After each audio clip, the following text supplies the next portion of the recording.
हाँ जी, good afternoon. कैसे हो स्टूडेंट्स? जल्दी से आ जाइए स्टूडेंट्स।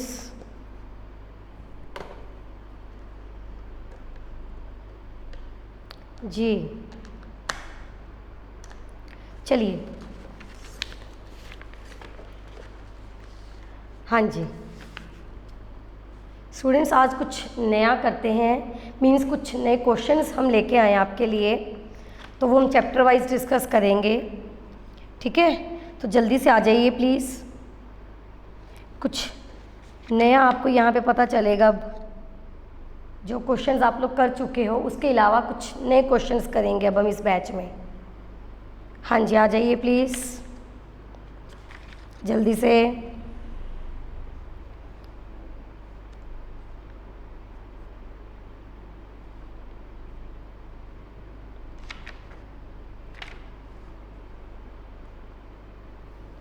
चलिए स्टूडेंट्स, देखिए ये क्वेश्चंस आप लोगों को दे दिए जाएंगे जल्दी। अभी फ़िलहाल आप मेरे से सुनिए जो मैं बोल रही हूँ, आप लोग मुझे इसका आंसर बताएंगे। First question, economics is a science because. Economics science है, क्यों है? Option A, systematic body of knowledge. Option B, scientific laws. Option C, has its own methodology. और D, all of above. जी बताएं, systematic body of knowledge, on methods, scientific laws या all of above? जी very good, all of above. जी next, positive science concerns with what is. Positive science concerns with what is, whereas normative statements concerns with normative statement. Option A, what was. Option B, what is the normal situation. Option C, what will be. Option D, what ought to be. Okay, what ought to be? D answer. Very good. Next, which of the following statements are positive statements? Find out करना है आपको positive कौन सी है। First option, India is over populated. ऐसी मुझे बता दीजिए, मैं 4 स्टेटमेंट्स मेरे पास हैं, मैं एक एक करके आपको बता रही हूँ। आप मुझे बताइए कि ये स्टेटमेंट पॉजिटिव है या नॉर्मेटिव है। पॉजिटिव बतानी है आपको। India is overpopulated. Is it positive or not? जी, India is overpopulated. Okay, very good. This is positive statement. Second, agriculture income should be taxed. Agriculture income should be taxed. Second statement. Very good. This is normative one. Third one, service class people should be exempted from income tax. Service class people should be exempted from, again normative. Very good. There is, fourth one, there is tremendous tax evasion in India. There is tremendous tax evasion in India. जी very good. Fourth one is positive. तो positive कौन कौन सी हुई? First and fourth one. Very good students. Next, okay, the problem of what to produce relates to. What to produce किससे relate करती है problem? Option A, the distribution of produced goods and services. Option B, the technique of production to produce goods. Option C, the distribution of income among factor owners. या D, none. Problem of what to produce relates to. Option A, distribution of produced goods and technique of okay, आप answer दे रहे हो none of these. The problem of what to produce, क्या produce करना है। It means capital goods produce करनी है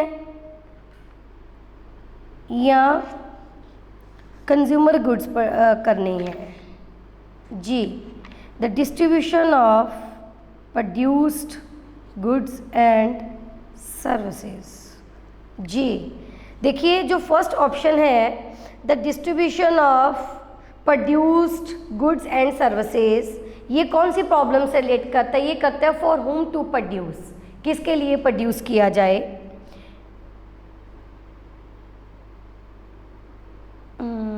second technique ये हाउ टू प्रोड्यूस से है।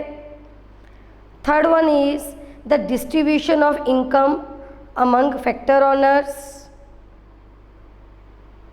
ओके, आई थिंक इसका आंसर ए आएगा, the distribution of produced goods and services. What to produce, क्या प्रोड्यूस किया जाए, कंज्यूमर किया जाए या कैपिटल यू प्रोड्यूस किया जाए। It means the distribution of produced goods and services for whom to produce. Okay students, एक आंसर दीजिए मुझे, जो आपने ये टॉपिक +2 में पढ़ा था फॉर हुम टू प्रोड्यूस, उसमें हमने एक लाइन डिस्कस की थी किसके लिए प्रोड्यूस किया जाए, तो उसमें था डिस्ट्रीब्यूशन ऑफ इनकम से रिलेटेड एक लाइन थी ना। यस और नो में आंसर दीजिए। जब हमने उसमें +2 में ये किया था for whom to produce, for whom to produce, ये किसके लिए, ये जो था topic for whom to produce, इसमें आप लोगों ने क्या डिस्कस किया था, ये पढ़ा था ना कि it relates to distribution of income. It means distribution of income का लिंक था रिच और पुअर के साथ, किया था ना हमने। हाँ वही था, डिस्ट्रीब्यूशन ऑफ इनकम मीन्स, तो हमारी इकॉनमी में जिस तरीके से इनकम डिवाइडेड है उसको 2 पार्ट में डिवाइड कर देते हैं, इकॉनमी को 2 सेक्शन बन जाते हैं, रिच एंड पुअर। ठीक है, तो ये जो लास्ट ऑप्शन आपका दे रखे डिस्ट्रीब्यूशन का ऑफ इनकम, ये तो आएगा for whom to produce. Second है टेक्निक ऑफ प्रोडक्शन, ये how to produce. First option इसी का आएगा व्हाट टू प्रोड्यूस। तो what to produce relates with distribution of produce goods and services. Distribution of produced goods and services. Simple, हमने goods and services जो produce की हैं उसको डिस्ट्रीब्यूट करना है कंज्यूमर में और प्रोड्यूसर्स में। क्लियर है, कंज्यूमर्स को हम देंगे कंज्यूमर गुड्स, प्रोड्यूसर्स को हम देंगे कैपिटल गुड्स। तो इसलिए इस क्वेश्चन का आंसर ए आएगा। क्लियर है, थर्ड ऑप्शन जो है डिस्ट्रीब्यूशन, वो जुड़ा हुआ है for whom to produce. Second आपको पता ही है हाउ टू प्रोड्यूस, और फर्स्ट ऑप्शन जो है वो जुड़ी हुई है first centre problem, that is what to produce. Clear है स्टूडेंट्स, चलिए वेरी गुड। नेक्स्ट देखिए, जो थोड़ा सा टफ है मैं आपसे वो पूछूंगी। Okay, the objective of macro economics is the study about. The objective of macroeconomics is the study about option A, ध्यान से सुनना, problems, principles and policies relating to full employment of available resources. Option B, problem, principles, policies relating to optimum allocation of resources. Option C, growth of resources, या D both A and सी। ए में क्या था, full employment of available resources, और सी क्या है, growth of resources. B क्या है, relating to optimum allocation of resources. तो मुझे 8th का आंसर बता दीजिए, क्वेश्चन नंबर 8, कि macro economics is the study about.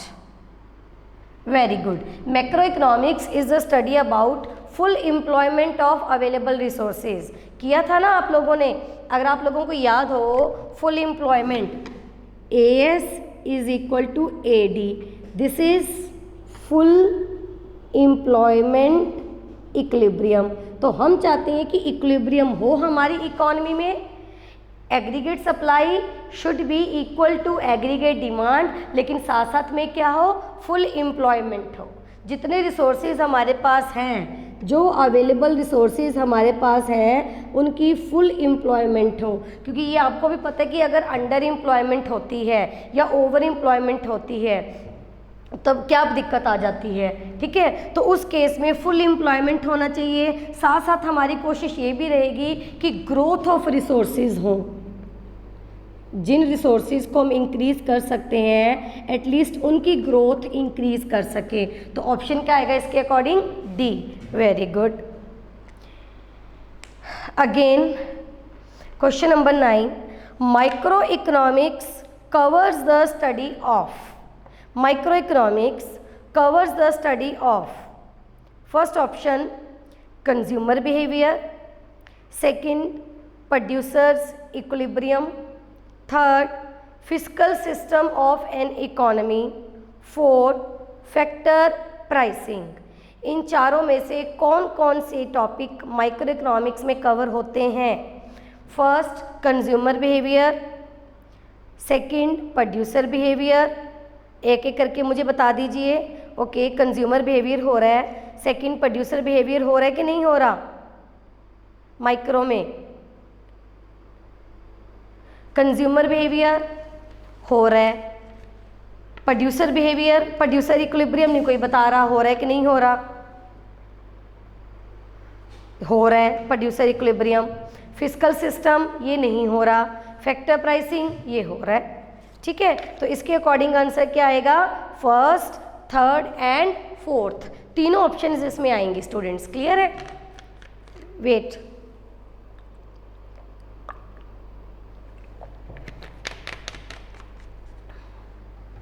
जी चलिए स्टूडेंट्स, नेक्स्ट टॉपिक, एक इसमें नया पॉइंट है आपके लिए, इसको समझना। क्वेश्चन मैं यहाँ पे लिख रही हूँ बोर्ड पे।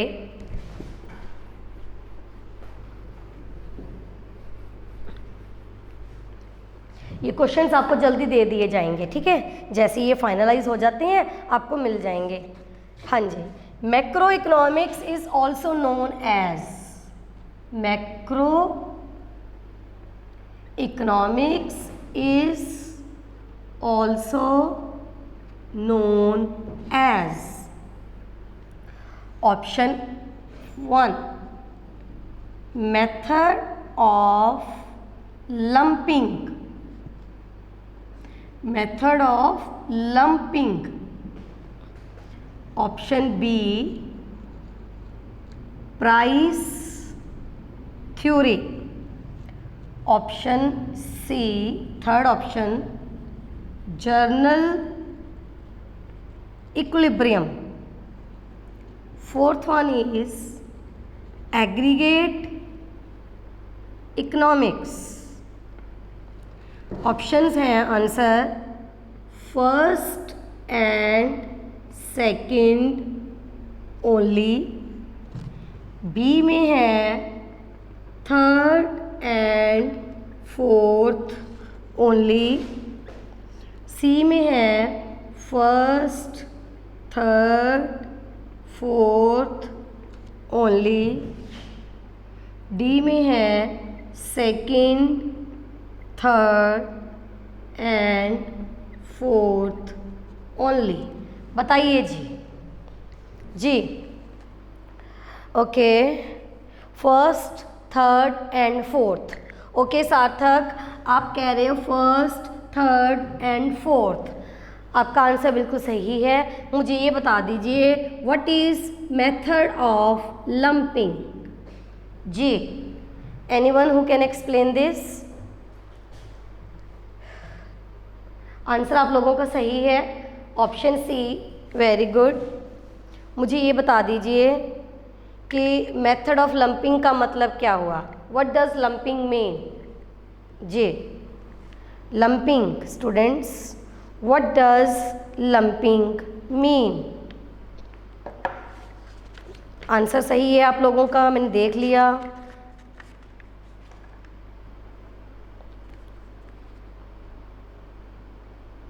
जी प्लीज़ स्टूडेंट्स, लंपिंग का मुझे मतलब बता दीजिए यहाँ पर।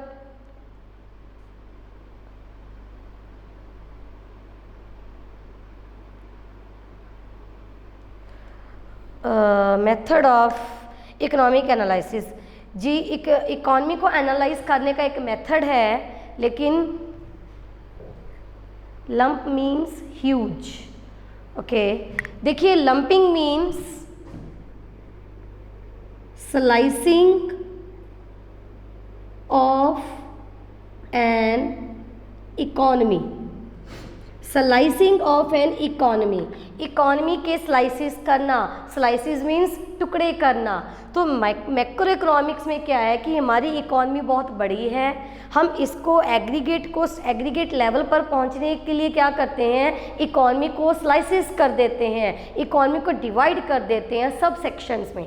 ठीक है, तो उसको बोलते हैं मेथड ऑफ लंपिंग। ये आपके लिए नया था। तो फर्स्ट मेथड ऑफ लंपिंग भी मैक्रो इकोनॉमिक्स का नेम है। जनरल इक्विलिब्रियम आपको पता ही है, एग्रीगेट इकोनॉमिक्स भी आपको पता है। एक हम इसमें और क्या कर सकते हैं, इनकम एंड एम्प्लॉयमेंट थ्योरी, ये चीज़ें भी आपको पता है, ये आपने +2 में पढ़ा हुआ होगा। ठीक है, तो मैक्रो इकोनॉमिक्स के ये नेम हो गए method of lumping, general equilibrium, aggregate economics and income and employment theory. Clear है स्टूडेंट्स? चलिए आगे देखिए। Which of the following is not correct, कौन सी स्टेटमेंट सही नहीं है। Option A, micro and macro economics are complementary to each other. ये स्टेटमेंट सही है या गलत, पहले ये बताएं। जी, micro and macro economics are complementary to each other. True और false? True, very good. Every macro economic problem require microeconomic analysis for its proper understanding. Every macroeconomic problem, हर एक मैक्रोइकोनॉमिक प्रॉब्लम के लिए पहले माइक्रो इकोनॉमिक को analyse करना बहुत ज़रूरी है। ये भी सही है, very good. What is macro from the national angle is micro from world angle. What is macro from national angle, कहते अगर हम अपने देश के पॉइंट ऑफ व्यू से देखें तो वो मैक्रो है, ठीक है, लेकिन अगर उसी चीज़ को वर्ल्ड एंगल से देखा जाए तो वो क्या बन जाता है, माइक्रो। ये सही है या गलत है? जी जी, वेरी गुड। सेविंग का आंसर दिया है सौरभ ने, ठीक है जी, तो ये सही है। जो हमारे लिए नेशनल लेवल पर बात आ जाती है वही अगर पूरे वर्ल्ड लेवल पे बात करें, क्योंकि हमारा फिर देश एक पार्ट बन जाएगा, तो वो क्या आ जाएगी, माइक्रो लेवल की बात आ जाएगी। ये भी सही है जी। एक और ऑप्शन देखिए इसमें, micro economic behaviour can be added up to derive macro economic behaviour. कहते मैक्रो इकोनॉमिक बिहेवियर को डिराइव करने के लिए माइक्रो इकोनॉमिक बिहेवियर को ऐड करना चाहिए। मुझे तो ये स्टेटमेंट भी सही लग रही है students. Micro economic behaviour can be added up. जी, सारी चीज़ें नहीं आ जाती इसमें, वेरी गुड, ठीक है। 11th का ऑप्शन देखिए, C, micro economic behaviour can be added up to derive macro economic behaviour. Macro economic behaviour निकालने के लिए कहते हैं माइक्रो इकोनॉमिक बिहेवियर को ऐड करो। सारी चीज़ें नहीं आती, बहुत सारी चीज़ें ऐसी हैं जो आप मैक्रो में पढ़ते हो, सिर्फ माइक्रो में कंसीडर नहीं करते। क्लियर है? प्रोड्यूसर्स बिहेवियर है, इक्विलिब्रियम है, कंज्यूमर बिहेवियर है, ये चीज़ें मैक्रो में नहीं पढ़ते। मैक्रो में हम क्या कर रहे हैं? जनरल इक्विलिब्रियम पढ़ रहे हैं, ठीक है। मैक्रो में हम क्या कर रहे हैं? इकोनॉमी को स्लाइस कर रहे हैं, अगेन इकोनॉमी को डिवाइड कर रहे हैं। तो ज़रूरी नहीं है कि हर बार की जो माइक्रो इकोनॉमिक्स है उसको हम ऐड करके क्या बना सकते हैं? मैक्रो, क्योंकि बहुत सारी ऐसी चीज़ें हैं जो सिर्फ माइक्रो लेवल पर ही रहती हैं, वो मैक्रो लेवल पर नहीं आती। क्लियर है? तो ये स्टेटमेंट जो है वो गलत है। चलिए नेक्स्ट देखिए, अ थ्योरी में contain all but one of the following. इस क्वेश्चन को ना ध्यान से समझना होता है। अगर इस टाइप का क्वेश्चन आ जाता है, देखिए लिखा क्या हुआ है, ऑल बट वन। इसका मतलब क्या है? इसका मतलब पॉजिटिव में पूछा है कि नेगेटिव में? ऑल बट वन, सारे बस एक को छोड़ के। इट मीन्स वो स्टेटमेंट आपको फाइंड आउट करनी है जो गलत है। क्लियर है? कहते हैं अ थ्योरी में contain all but one of the following. कहते जब आप इकोनॉमिक थ्योरी पढ़ते हो इसमें सारी चीज़ें आएंगी बस एक को छोड़ के। वो क्या? Option A, an unorganised collection of facts about the real world. Option B, a set of definitions of the term used. Option C, a set of assumptions. Option D, one or more hypotheses. बता दीजिए इसमें से कौन सा option गलत है? Economic theory में क्या चीज़ आप नहीं पढ़ते?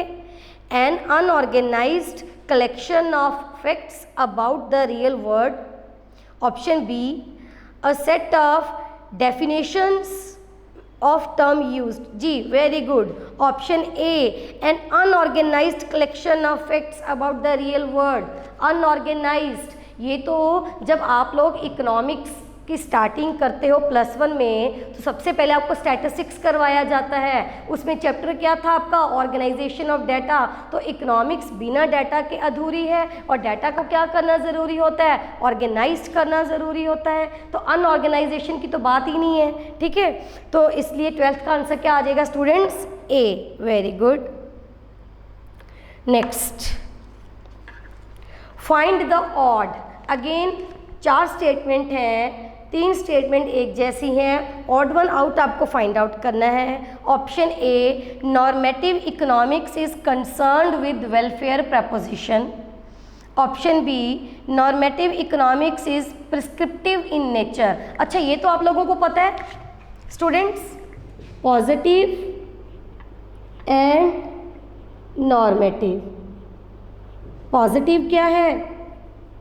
Descriptive science. नॉर्मेटिव क्या है? प्रिस्क्रिप्टिव, है ना। डॉक्टर जब आपको प्रिस्क्राइब करता है कि सजेशन देता है आपको कि आपको बीमारी में ये चीज़ें करनी चाहिए, तो वो सजेशन देना हो गया प्रिस्क्रिप्टिव।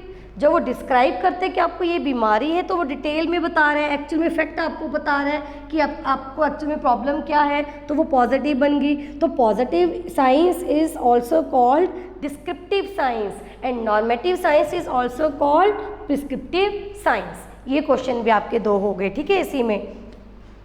चलिए तो बी ऑप्शन क्या है? Normative economics is prescriptive in nature. C है normative economics is regulatory in nature. D है इकोनॉमिक लॉज आर हाइपोथेटिकल। तो चारों में ऑड वन आउट बता दो, गलत कुछ भी नहीं है, ऑड वन बताना है बस आपको। जी ऑड वन बता दीजिए जल्दी से 15th का प्लीज स्टूडेंट्स। जी क्या बात, आप लोग आंसर नहीं दे रहे?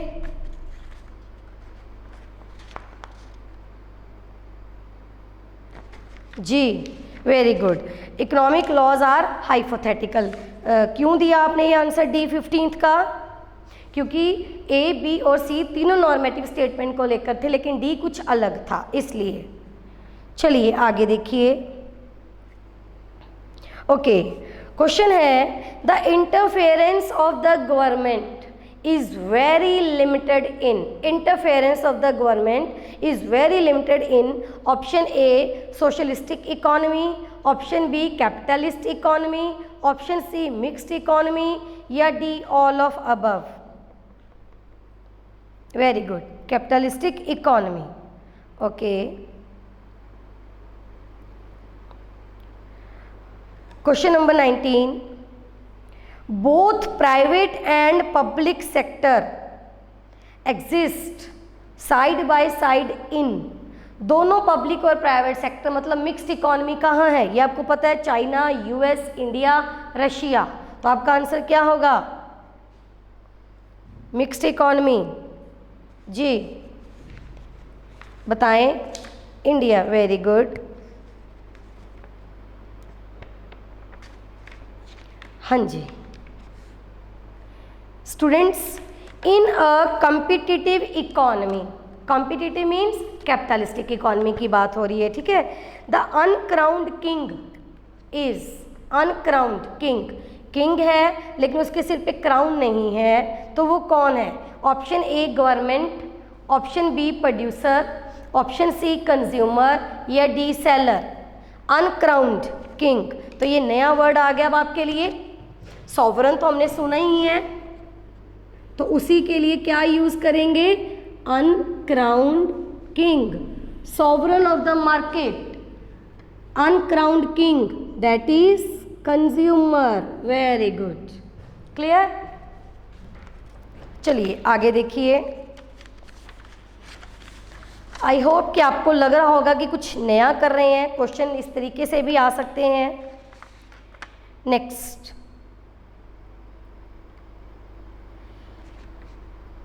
waste of competition are found in, waste of competition, competition है लेकिन उसका कोई फायदा नहीं है. Waste of competition found in, कहाँ है? कौन सी इकोनॉमी में है?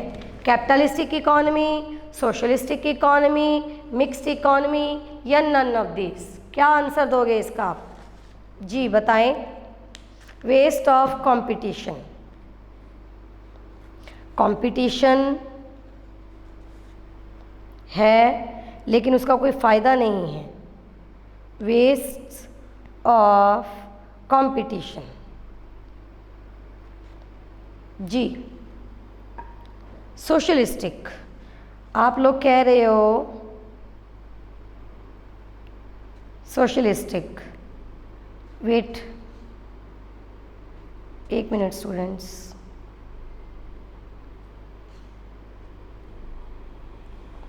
एक minute.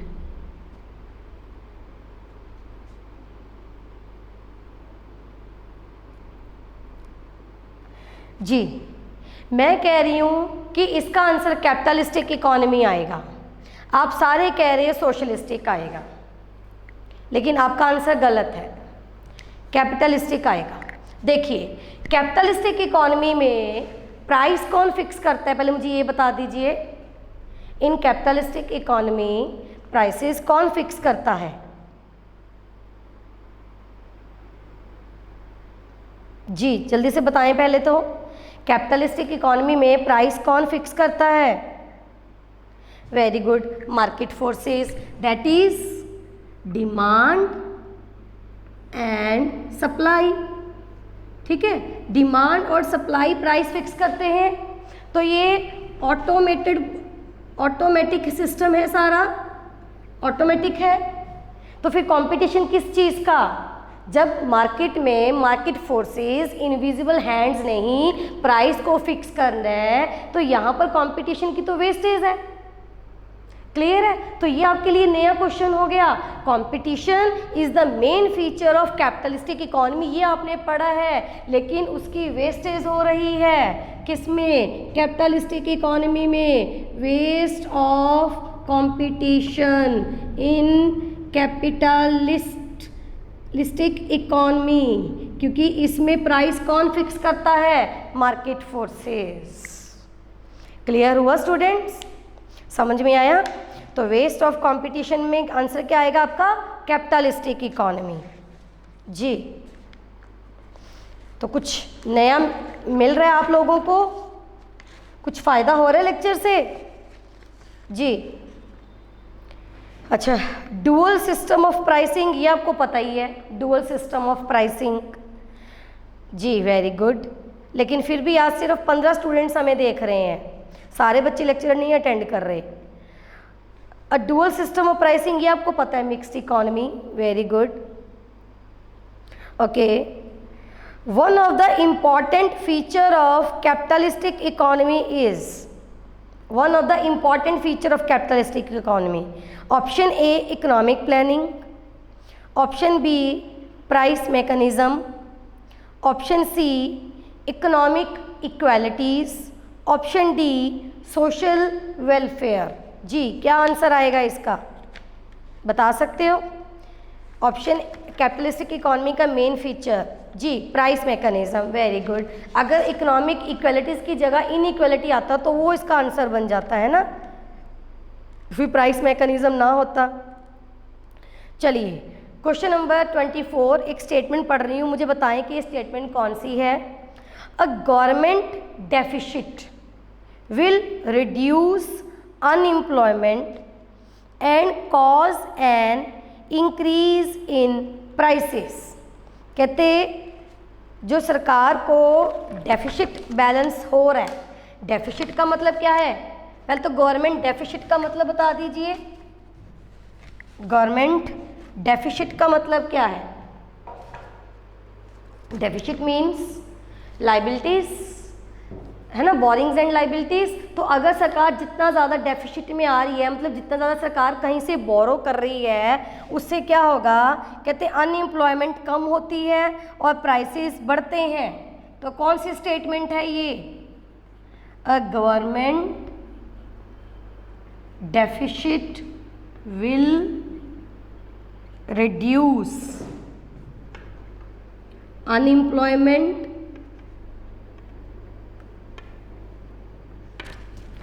and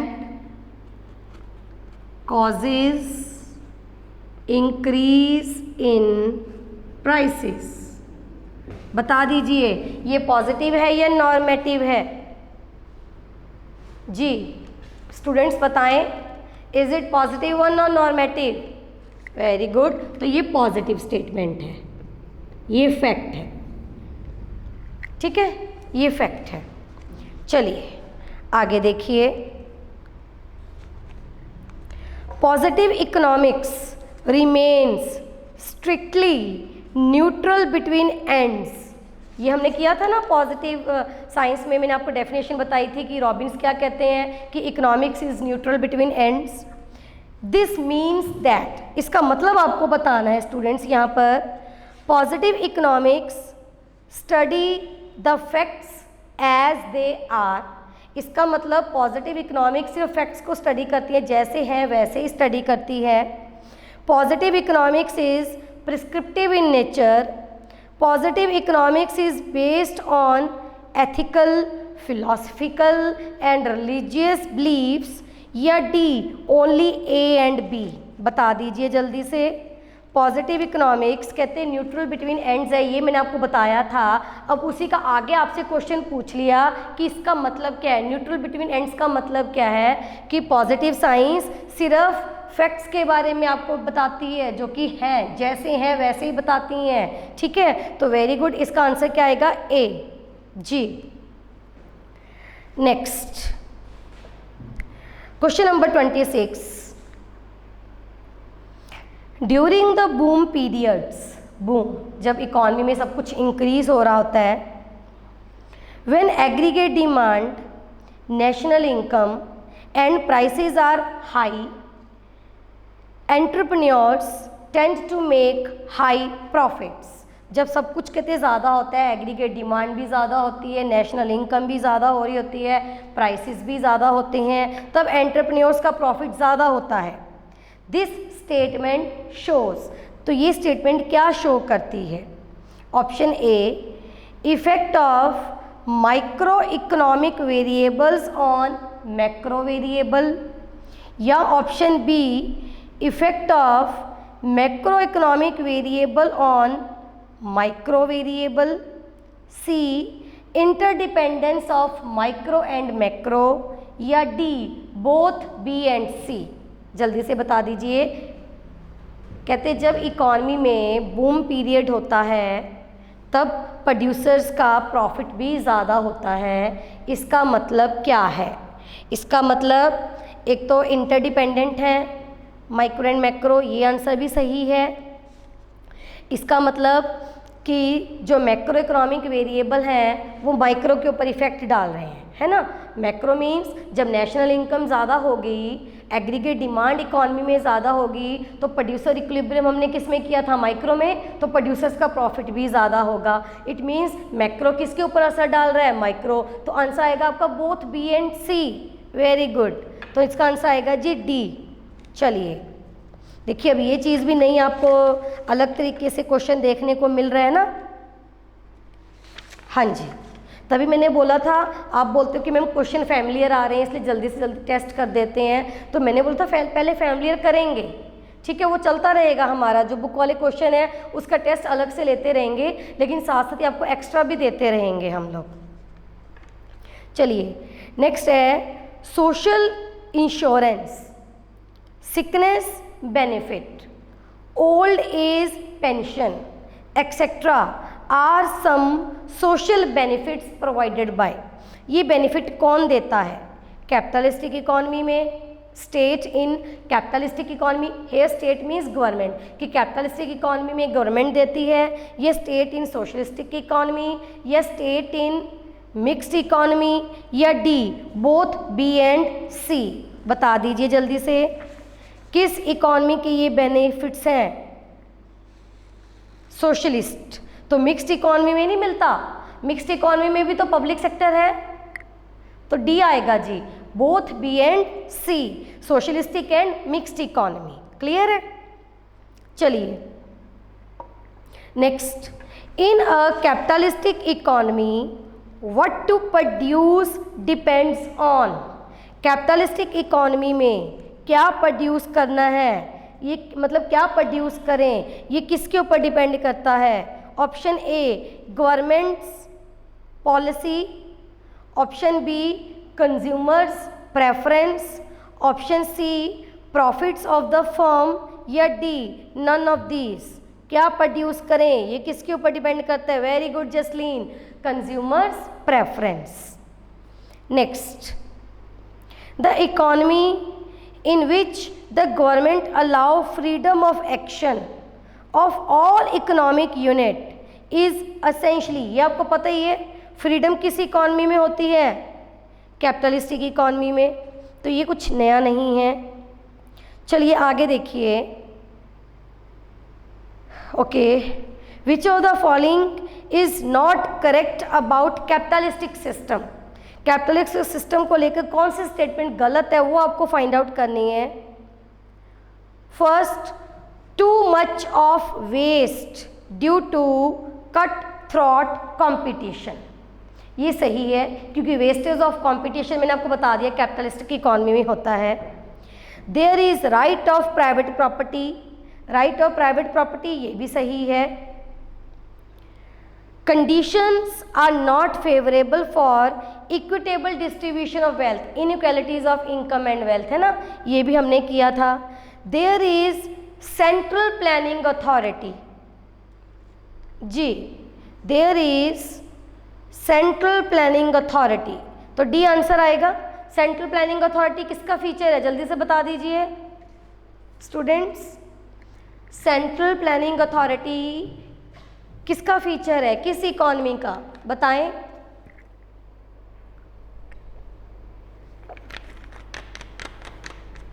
ji socialistic, very good. तो ये क्वेश्चन भी आ जाएगा आपका। Next, okay, micro economics is also known as, option A price theory, option B slicing method, micro का पूछा है, ठीक है। अब आपसे सी प्रोडक्ट थ्योरी या D both A and B. Micro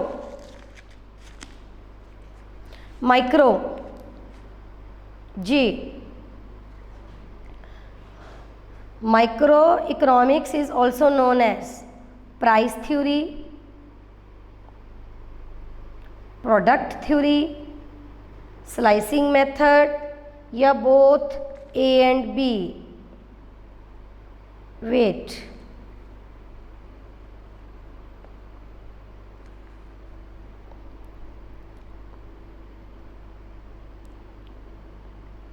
ji students,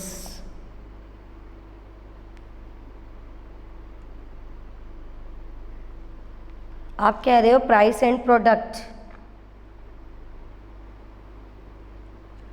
okay, देखिए मैक्रो इकोनॉमिक्स का मैंने आपको बताया था methods of lumping, it means slices करना।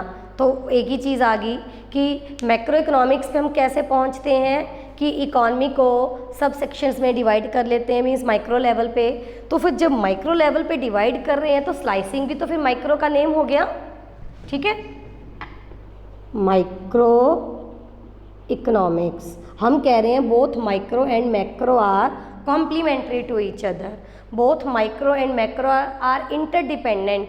तो अगर मैक्रो में हम स्लाइसिंग यूज़ कर रहे हैं तो स्लाइसिंग मतलब छोटे छोटे इंडिविजुअल यूनिट्स में बांटना, तो फिर माइक्रो को स्लाइसिंग कैसे नहीं कह सकते, स्लाइसिंग मेथड बोलेंगे हम इसको प्राइस थ्योरी तो बोलते ही हैं, प्रोडक्ट नहीं बोलते। प्रोडक्ट क्यों नहीं बोलते? क्योंकि जो प्रोडक्ट थ्योरी है वो किस में आ जाएगी, इनकम में। नेशनल इनकम नहीं किया था आपने, नेशनल इनकम में प्रोडक्ट मेथड किया था ना, तो product theory is also called income theory. तो ये किसका पार्ट है, मैक्रो इकोनॉमिक्स का। तो ये चीज समझो आप, प्राइस एंड प्रोडक्ट नहीं आएगा, स्लाइसिंग और प्राइस आएगा, प्रोडक्ट आएगा मैक्रो में। तो मैक्रो के और एक नेम लिख लीजिए, मैक्रो में क्या किया था, income, employment, methods of lumping, aggregate, journal equilibrium, एक उसमें डाल लीजिए product theory, product theory. Clear है? माइक्रो में क्या आ गया, price theory, slicing method. Clear? चलिए, तो ये भी आपके लिए नया था। आगे देखिए, economics is an art. Economics art है, क्यों है? Because it teaches us to do या it provides practical solutions to various economic problems, या it is practice of knowledge, और डी ऑल ऑफ अबव। जल्दी से बता दीजिए, आर्ट का मतलब क्या होता है, किसी काम को कैसे करना है। आर्ट का मतलब ये हमें बताते हैं कि हमें अपनी प्रॉब्लम्स को कैसे सॉल्व करना है। आर्ट का मतलब ये हमें नॉलेज देती है, प्रैक्टिस ऑफ नॉलेज। तो इसका आंसर आएगा D, all of above. Okay, next, study of the problem of poverty. अगर हम पॉवर्टी की प्रॉब्लम को स्टडी करते हैं, डिनोट्स दैट, तो इसका मतलब क्या है, इकोनॉमिक्स इज। इकोनॉमिक्स क्या है? इकोनॉमिक्स एक साइंस है, इकोनॉमिक्स आर्ट है, या बोथ साइंस एंड आर्ट, या D neither a science NOR an art. जब आप पॉवर्टी की प्रॉब्लम को स्टडी करते हैं, देखिए दो चीज़ें की थी हमने, एक साइंस किया था, एक आर्ट किया था। किसी भी चीज़ को पढ़ना इज कॉल्ड साइंस, जब आप उसको अप्लाई करते हो तो वो क्या बन जाती है, आर्ट। तो अभी क्वेश्चन क्या पूछा है, study of problem of poverty. अगर आप पॉवर्टी की प्रॉब्लम को स्टडी कर रहे हो सिर्फ, तो ये क्या है, साइंस है या आर्ट है? ये क्वेश्चन भी आ जाता है एग्जाम में, बता दीजिए। तो ये साइंस है, ठीक है। चलिए आगे देखिए, framing suitable policies to solve inequalities of income denotes that economics is। अब बताइए कि अगर हमें ये पता चल गया कि हमारी इकॉनमी में इनइक्वालिटीज़ ऑफ इनकम है, अब उसको सॉल्व करने के लिए जब हम पॉलिसीज़ को फ्रेम करते हैं, फिर ये साइंस है या आर्ट है या दोनों है या दोनों में से कुछ भी नहीं है, बता दीजिए। फिर ये क्या है? आर्ट। वेरी गुड, तो ये आर्ट है। क्वेश्चन नंबर 35 पर पहुंच चुके हैं हम, तो इसका आंसर बी आएगा जी। अगेन इसी से मिलता जुलता question, study of unemployment problem. Unemployment problem को पहले तो स्टडी करना कि हमारी इकॉनमी में अनएम्प्लॉयमेंट है, फिर then framing suitable policies to reduce the extent of unemployment. फिर अनएम्प्लॉयमेंट को ख़त्म करने के लिए सूटेबल पॉलिसीज को फ्रेम करना। अब इकोनॉमिक्स क्या है जी? साइंस है, आर्ट है। एक मिनट, इसमें ऑप्शंस चेंज है प्लीज़। ऑप्शंस देखिए, both science and art, option A. Option B, neither a science nor an art. Option C, positive science. Option D, normative science. इसमें ऑप्शंस कुछ अलग से हैं, तो इसमें ए ऑप्शन दे रखा है first and third only, B दे रखा है third and fourth only, C दे रखा है फर्स्ट थर्ड एंड फोर्थ, या D second third and fourth. जी केवल कृष्ण, मैंने देख लिया, सिर्फ 13 स्टूडेंट्स देख रहे हैं, अपना कोई लॉस नहीं है। जो नहीं देख रहे उनका लॉस है, कोई फ़र्क नहीं पड़ता। लास्ट में आके ना बच्चे ज़्यादा इंटेलिजेंट हो जाते हैं। जैसे जैसे हमारा सिलेबस ख़त्म होने को होता है ना, तब बच्चे इंटेलिजेंट होना शुरू हो जाते हैं। उनको लगता है कि हम सेल्फ स्टडी कर लेंगे, तो करने दो, अच्छी बात है जी। देखिए इसमें क्या है, सुनिए।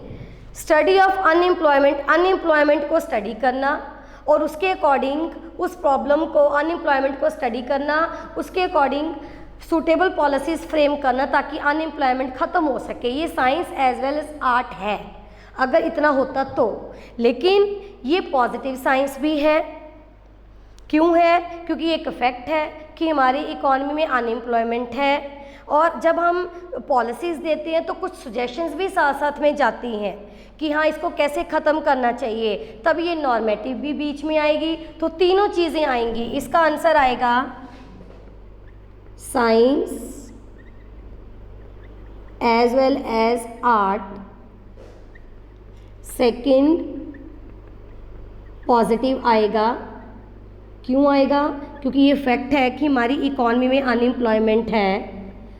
नॉर्मेटिव क्यों आएगा? क्योंकि फिर हम उसके बारे में पॉलिसीज़ बनाते हैं। पॉलिसीज़ कैसे होती हैं? पॉलिसीज़ सरकार कैसे बनाती है? लोगों की फीडबैक लेके, सजेशंस लेके कि हमें क्या करना चाहिए, कैसे बेरोज़गारी को ख़त्म करना चाहिए। इसलिए इसमें तीनों चीज़ें आ जाएंगी। ठीक है, अगर सिर्फ साइंस एज वेल आर्ट होता तो आप बड़े इजीली टिक कर देते, लेकिन अब दो ऑप्शंस और हैं, पॉजिटिव भी है और नॉर्मेटिव भी है। वेरी गुड, चलिए आगे देखिए। Dash economics explains cause and effect relationship between economic phenomena. Dash economics explains cause and effect relationship. Option A positive, B normative, C empirical या D applied। बताएं इसका क्या आंसर आएगा जी। कौन सी economics cause and effect relationship establish करती है? दोनों में से एक आंसर आएगा, इधर पॉजिटिव और नॉर्मेटिव। जी very good, positive economics. Positive economics concerns what should be, what is, या both A and B, that is what should be plus what is, या D what ought to be. बताएं positive economics किससे deal करती है? What should be, what is, या both A and B, या D what ought to be. जी what is. Very good. Normative economics is in nature. Normative economics क्या है? Option A modern, option B descriptive, option C prescriptive, या D none of these. बता दिया था ये मैंने, नॉर्मेटिव, प्रिस्क्रिप्टिव। जी आगे देखिए, as compare to other economic system inequalities of income is relatively less in which economic system? Inequalities of incomes is relatively less। अगर देखा जाए 2-3 इकोनॉमीज़ के बीच में कंपैरिजन किया जाए तो किस में कम होती हैं? Option A capitalistic, option B socialistic, option C mixed, या डी नन। बता दीजिए। Very good, socialistic economy. जी प्राइस मैकेनिज्म, बस 2-3 क्वेश्चंस और हैं। Price mechanism is an important feature of. Option A, अब इसकी अलग अलग ऑप्शंस आएंगी, किस किस के फीचर्स हैं ये। पहला है मार्केट इकोनॉमी, फिर है regulated economy, mixed economy, capitalistic economy. चारों में से किन किन मार्केट में किस किस इकोनॉमी में प्राइस मैकेनिज्म मेन फीचर है? Market economy, regulated economy, mixed economy, capitalistic economy. आप सिर्फ मुझे कैपिटलिस्टिक दे रहे हो स्टूडेंट्स आंसर, मार्केट इकोनॉमी नहीं आएगा साथ में। मार्केट का मतलब क्या है? कैपिटलिस्टिक की तो है free market economy. Market economy, capitalistic economy, तो ये दोनों हैं। ठीक है, चलिए आगे देखिए जी। तो फर्स्ट और फोर्थ ऑप्शन दोनों आएंगे। Very good.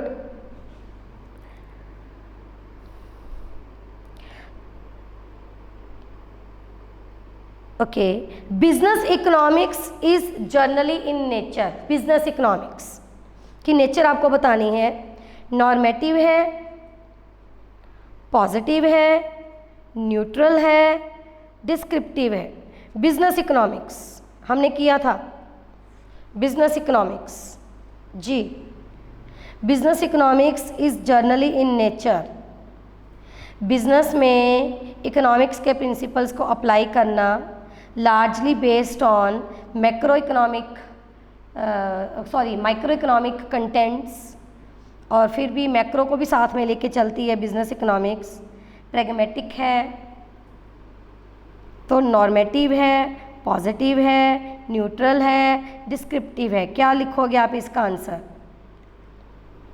नॉर्मेटिव आएगा जी इसका आंसर, क्योंकि बिजनेस इकोनॉमिक्स हमें ये बताता है कि बिजनेस में क्या करना चाहिए, कैसे करना चाहिए, सजेशंस हमें मिलती हैं। तो बिजनेस इकोनॉमिक्स क्या हो गया जी? नॉर्मेटिव। ठीक है, next.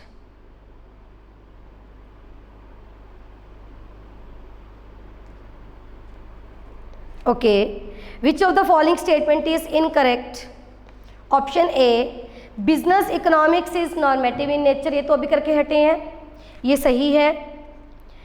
Business economics is closely related with statistics, ये भी पता है हमें। Business economics only considers micro variable. Business economics is also called managerial economics. कौन सी स्टेटमेंट गलत है जी? Business economics is normative in nature, business economics is closely related with statistics. जी कहते हैं business economics only considered micro, no, ये macro variable को भी कंसिडर करके चलती है। Very good. चलिए, तो ये आपके फर्स्ट चैप्टर के क्वेश्चंस हो गए सारे। ठीक है, कल कुछ और नया करेंगे। स्टूडेंट्स प्लीज़ अपने फ्रेंड्स को बोलो कि लेक्चर अटेंड करेंगे डेली के डेली, फिर ना बोलना कि आपका लॉस हो रहा है। चलिए, थैंक यू।